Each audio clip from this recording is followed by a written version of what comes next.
મોરબી જિલ્લામાં 100 વારિયા પ્લોટની ફાળવણી તથા નવા ગામતળ નીમ કરવાની અને જૂના ગામતળમાં થયેલા દબાણોને દૂર કરવાની કામગીરી બાબતે જિગ્નેશ મેવાણી દ્વારા કલેક્ટરને 15 દિવસનું અલ્ટિમેટમ આપવામાં આવ્યું છે। જાણવા મળતી વિગતો પ્રમાણે મોરબી જિલ્લાના જુદા જુદા ગ્રામ્ય વિસ્તારોની અંદર જૂના ગામતળમાં દબાણો છે અને નવા ગામતળ મંજૂર કરવામાં આવતા નથી, જેથી કરીને પ્લોટ માટે થઈને લોકોને હેરાન થવું પડે છે। આટલું જ નહીં, પરંતુ પ્લોટ ફાળવણી માટે થઈને હુકમ થઈ ગયા હોય તો તેની અમલવારી થતી નથી અને પ્લોટની માંગણી કરવામાં આવે તો તે માંગણીને સમયસર ધ્યાને લઈને તેનો નિકાલ કરવામાં આવતો નથી। આવી અનેક રજૂઆતો હતી જે જિગ્નેશ મેવાણીને મળી હતી, તેને લઈને અરજદારોની સાથે જિગ્નેશ મેવાણી કલેક્ટર કચેરી પહોંચ્યા હતા અને ત્યાં અધિક કલેક્ટર અને કલેક્ટર બંને સાથે મુલાકાત કરીને તેઓને ઉગ્ર રજૂઆત કરીને 2 વર્ષ સુધી આંદોલન કરે તેમ છતાં પણ જો પ્લોટ ન મળે તો ક્યાંક ને ક્યાંક આ તંત્રની ફેલ્યોર છે તેવી તેમણે રજૂઆત કરી હતી અને આ તમામ પ્રશ્નોનો નિકાલ કરવા માટે થઈને તેમણે તંત્રને 15 દિવસનું અલ્ટિમેટમ આપ્યું છે। જો પ્રશ્નોનો નિકાલ નહીં આવે તો હાલમાં જે લોકો ઉપવાસી છાવણી નાખીને બેઠેલા છે તે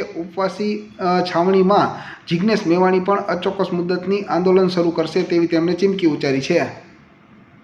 જોવા મળ્યું સાથોસાથ કે આખું મોરબી જિલ્લા કલેક્ટર તંત્ર સદંતર ખાડે ગયેલું છે।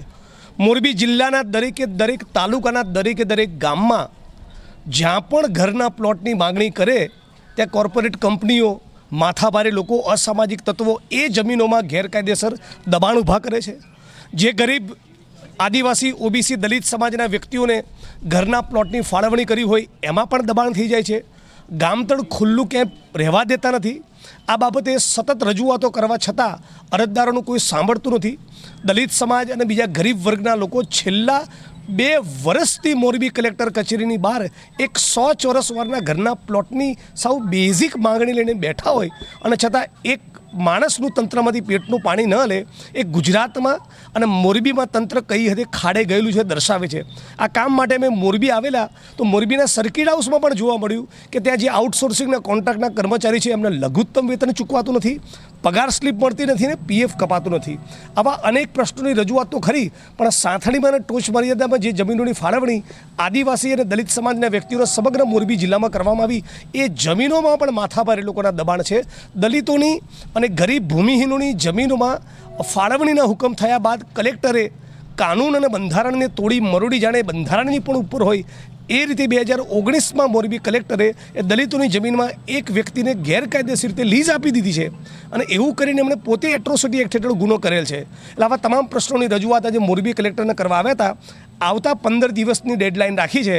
આવતા 15 દિવસ દરમિયાન જો આ પ્રશ્નોનું નિરાકરણ નહીં થાય તો જે લોકો તંબુ તાણીને 2 વર્ષથી બેઠા છે એની જોડે અમે પણ અચોક્કસ મુદતના ધરણા ઉપર બેસીશું। એમની મુખ્ય રજૂઆત ગામતળ નીમ કરવાની અને નીમ કરેલા ગામતળમાં જે પ્લોટની ફાળવણી હજુ બાકી છે એમાં થોડી ઝડપ લાવવાની એ વાત હતી। એમાં મુખ્યત્વે મોરબી તાલુકામાં, ટંકારા તાલુકામાં કેટલાક ગામોમાં ગામતળ નીમ કરવાની કાર્યવાહી શરૂ થઈ ગઈ છે અને ઇલેક્શનમાં આચારસંહિતાના કારણે એ કામમાં થોડી એમાં વાર લાગી છે, પરંતુ એમાં ઝડપ કરીને ગામતળ નીમ કરવામાં આવશે અને નક્કી કરેલા ગામતળમાં પ્લોટ માટેની કાર્યવાહી વહીવટીતંત્ર દ્વારા કરવામાં આવનાર છે। બીજી એક એમની રજૂઆત જે આઉટસોર્સના કર્મચારીઓ છે એમના મહેનતાણાને લગત પ્રશ્નો હતો।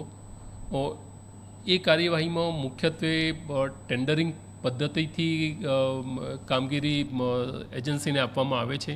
એમાં કાયદાકીય રીતે લઘુત્તમ ધારા અન્વયે શું કાર્યવાહી થઈ શકે તે લેબર ઓફિસર છે એમની સાથે ચર્ચા કરીને નક્કી કરવામાં આવશે।